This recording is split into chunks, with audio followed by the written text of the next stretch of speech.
The gravity of the moon and the sun pulls up the water in the oceans. And this is the cause of tides. The moon influences the tides the most. So let's first look at the moon. When the moon pulls the water up, it creates two bulges of water. One bulge directly under the moon, and one bulge on exactly the opposite side of Earth.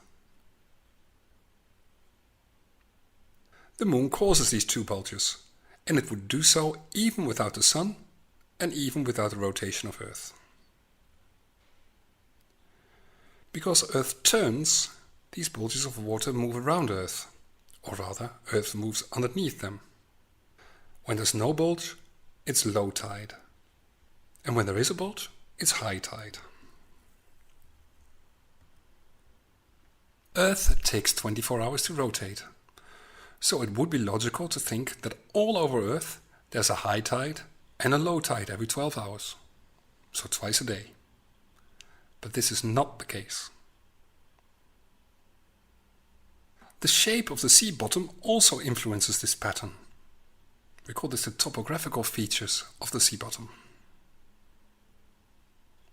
For instance, in the Pacific Ocean there's no land, so the difference between a high and low tide is only a few centimeters. But in the small bit of sea between France and England, all the water coming from the open ocean is forced through a narrow space. This causes a huge difference between the high and low tide in Calais and Dover.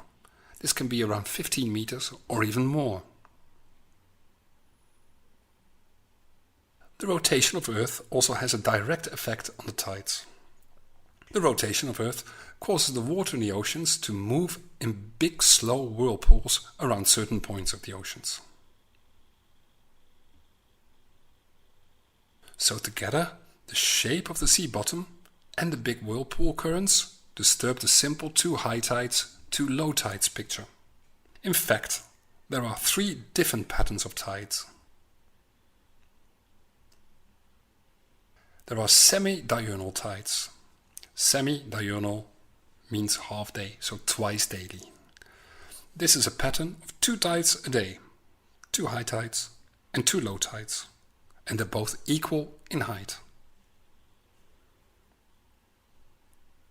There are diurnal daily tides. So this is a pattern of only one tide a day, one high tide, one low tide.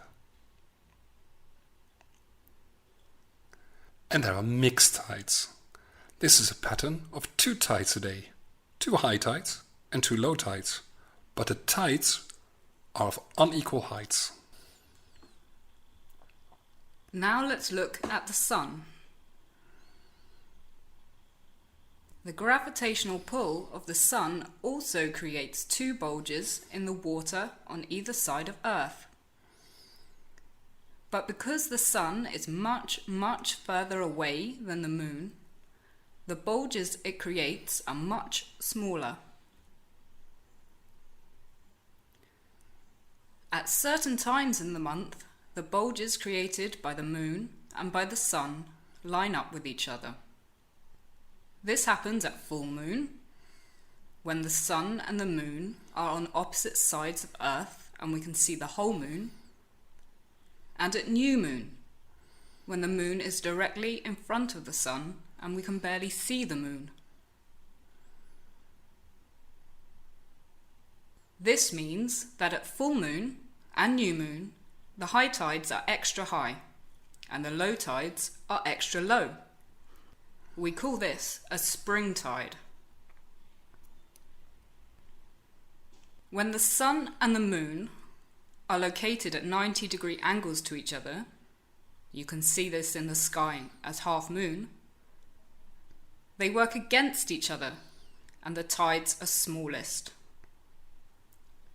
We call this a neap tide.